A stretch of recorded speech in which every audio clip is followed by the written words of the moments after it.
ఓం గురుభ్యో నమః. నమస్కారం. మీరు చూస్తున్నది ఏఆర్కే ఆస్ట్రో ఇన్సైట్స్ ఛానల్. కాలం కనిపించదు, కానీ ప్రతి మనిషి జీవితాన్ని మార్చేస్తుంది. అదే కాలానికి అధిపతిగా, కర్మకు న్యాయాధిపతిగా, నవగ్రహాలలో అత్యంత గంభీర స్వభావం కలిగిన గ్రహంగా శని భగవానుని మన జ్యోతిష్య శాస్త్రం పేర్కొంటుంది. కాలః పరీక్షతి సర్వాన్ అన్నారు గురువులు. కాలం ప్రతి ఒక్కరిని పరీక్షిస్తుంది. శని భగవానుడు కూడా అంతే. ఆయన ఎవరికీ శత్రువు కాదు, ఎవరికీ ప్రత్యేక పక్షపాతి కూడా కాదు. రాజైనా, పేదవాడైనా, ధనవంతుడైనా, సాధారణ వ్యక్తి అయినా కర్మను బట్టే ఫలితాన్ని ఇచ్చే న్యాయదేవత శని. అందుకే శాస్త్రంలో శనిని కర్మకారకుడు అని పిలుస్తారు.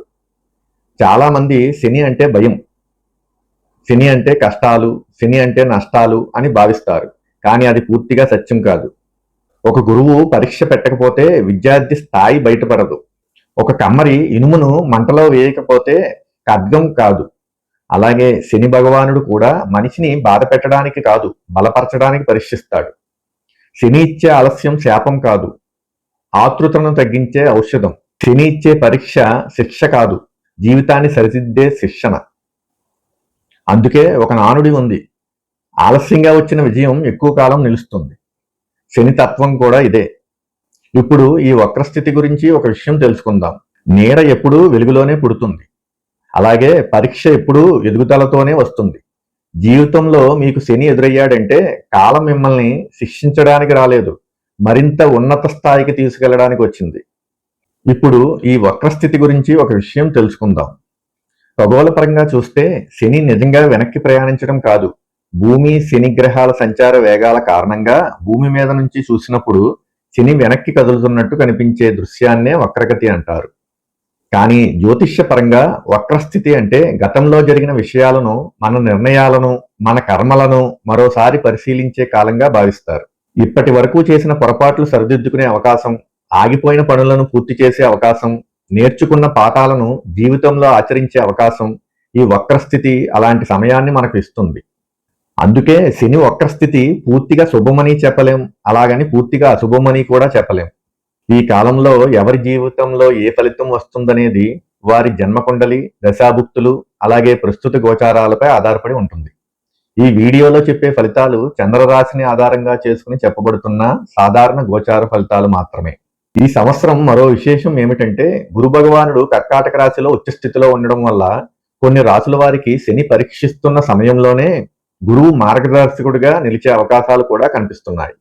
అలాగే కుజుని రాశి మార్పులు కూడా కొన్ని దశల్లో ఫలితాలపై ప్రభావం చూపించే అవకాశం ఉంది. అవసరమైన చోట వాటి గురించి కూడా ప్రస్తావిస్తాను. ఇంకో విషయం, శని భగవానుడు మన జీవితంలో ఒక తలుపు మూసినట్టుగా కనిపించినా అదే సమయంలో మరో తలుపు తెరవడానికి మనల్ని సిద్ధం చేస్తుంటాడు. కానీ ఆ తలుపు కనిపించాలంటే ఆవేశం కంటే ఓర్పు, అహంకారం కంటే వినయం, తొందర కంటే క్రమశిక్షణ అవసరం. ఉద్యమేన హి సిద్ధ్యంతి కార్యాన్ని నా మనోరథై అంటే కోరికలతో కాదు, కృషితోనే కార్యాలు సిద్ధిస్తాయి.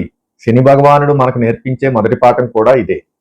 ఇప్పుడు మీ రాశికి సంబంధించిన శని వక్రస్థితి ఫలితాలను వివరంగా తెలుసుకుందాం. ఇప్పుడు మకర రాశి ఫలితాలు. కొన్ని పర్వతాలు బయట ఉంటాయి, కొన్ని మన జీవితంలో ఉంటాయి.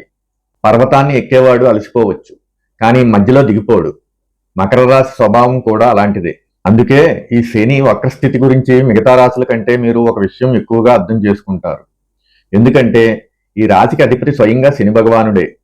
శని స్వభావం ఏమిటో, క్రమశిక్షణ అంటే ఏమిటో, బాధ్యత అంటే ఏమిటో ఈ రాశి వారికి సహజంగానే కొంత అవగాహన ఉంటుంది. ఈ కాలంలో శని భగవానుడు మీకు తృతీయ స్థానంలో వక్రస్థితిలో సంచరిస్తున్నారు. విక్రమే శని శుభప్రద్ అని జ్యోతిష్య సాంప్రదాయంలో పేర్కొంటారు. అంటే తృతీయ స్థానంలో ఉన్న శని శ్రమించే వారికి ధైర్యాన్ని, నిలబడే శక్తిని, క్రమంగా ఎదిగే అవకాశాన్ని ప్రసాదించగలడు. అయితే వక్రస్థితి కారణంగా ఒక విషయం మాత్రం జరుగుతుంది. ఇప్పటి వరకు మీరు తీసుకున్న నిర్ణయాలు, మొదలుపెట్టిన పనులు, మధ్యలో ఆగిపోయిన ప్రయత్నాలు, వీటిని మరోసారి పరిశీలించే పరిస్థితులు రావచ్చు. అది వెనక్కి లాగడానికి కాదు, మరింత బలంగా ముందుకు నడిపించడానికి.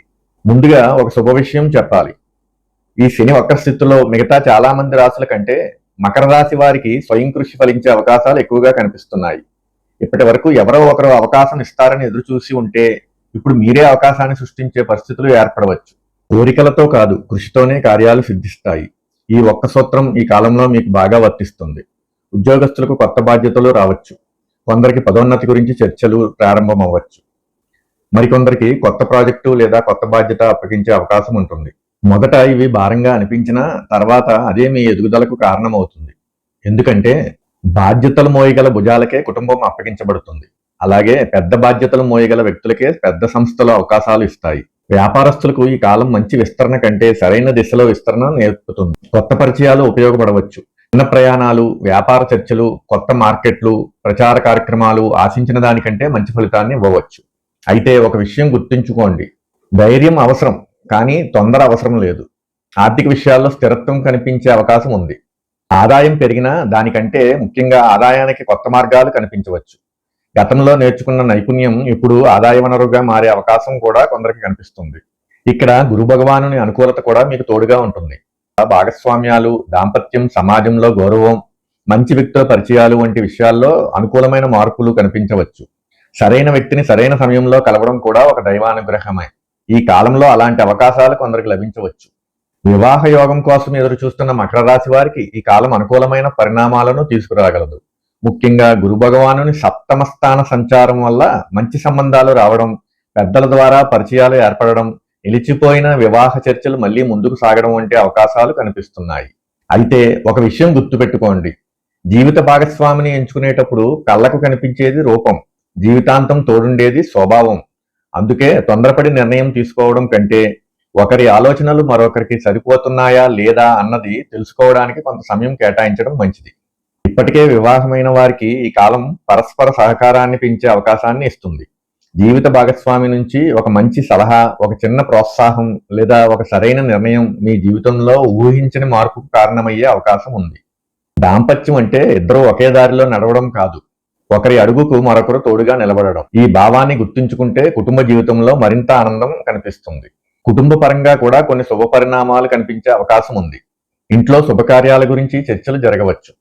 పెద్దల ఆశీర్వాదం, సోదరుల సహకారం, బంధువుల ద్వారా ఉపయోగపడే పరిచయాలు కూడా కలిసి రావచ్చు. అయితే ఈ కాలంలో ఒక చిన్న జాగ్రత్త అవసరం. కుజుడు అష్టమ స్థానంలోకి ప్రవేశించే దశలో వాహన ప్రయాణాలు, వేగం, ఆవేశం, చిన్న గాయాలు, యంత్రాలతో పనిచేసేటప్పుడు కొద్దిగా అప్రమత్తంగా ఉండండి. ఇది భయపడాల్సిన విషయం కాదు, నిర్లక్ష్యం చేయకూడదనే హెచ్చరిక మాత్రమే. ఆ తర్వాత కుజుని ప్రభావం తగ్గిన కొద్దీ పరిస్థితులు కూడా సాధారణ స్థితికి వచ్చే అవకాశం ఉంటుంది. ఆరోగ్యపరంగా భుజాలు, చేతులు, నరాల బలహీనత, అలసట వంటి విషయాల్లో శ్రద్ధ అవసరం.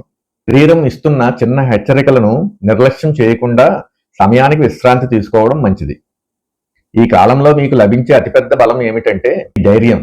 ఎందుకంటే తృతీయ స్థాన శని ఒక విషయం నేర్పిస్తాడు. సహాయం కోసం ఎదురు చూసేవారి కంటే తానే లేచి నడిచేవారికి కాలం కూడా దారి ఇస్తుంది. అందుకే ఈ కాలంలో మీరు ప్రారంభించే ప్రతి మంచి ప్రయత్నం భవిష్యత్తులో బలమైన ఫలితాన్ని ఇవ్వగలదు. మకర రాశి వారికి పరిహారాలు: ప్రతి శనివారం శని స్తోత్రం లేదా హనుమాన్ చాలీసా పారాయణం చేయండి. శ్రమజీవులకు, వృద్ధులకు లేదా అవసరమైన వారికి మీ శక్తికి తగ్గ సహాయం చేయడం కూడా శుభప్రదంగా భావించబడింది. కొన్ని పర్వతాలు బయట ఉంటాయి, కొన్ని మన జీవితంలో ఉంటాయి. పర్వతాన్ని ఎక్కేవాడు అలసిపోవచ్చు, కానీ మధ్యలో దిగిపోడు. మకర రాశి స్వభావం కూడా అలాంటిదే. పర్వతం ఎత్తు చూసి వెనక్కి తిరిగిన వాడు శిఖరాన్ని ఎప్పటికీ చూడలేడు. శని మీ భుజాలపై బరువు పెట్టడం లేదు, శిఖరాన్ని మోయగల శక్తిని పెంచుతున్నాడు. ఓర్పు మీ ఆయుధం, క్రమశిక్షణ మీ రాజయోగం, స్వయం కృషి మీ అదృష్టం. ఈ శని వక్రస్థితి మకర రాశికి చెప్పే సందేశం ఇదే. ఓం శం శనేశ్వరాయ నమః. జ్యోతిష్యం అంటే భయం కాదు, అవగాహన. ఇలాంటి శాస్త్రాధారిత విశ్లేషణలు మీకు నచ్చితే ఏఆర్కే ఆస్ట్రో ఇన్సైట్స్ కుటుంబంలో మీరు కూడా భాగం అవ్వండి. ఇప్పుడే ఛానల్ను సబ్స్క్రైబ్ చేసుకుని బెల్ ఐకాన్ను ప్రెస్ చేయండి. ఈ వీడియోను మీ ఆత్మీయులతో పంచుకోండి. మళ్ళీ మరో ఆసక్తికరమైన విశ్లేషణతో కలుద్దాం. నమస్కారం.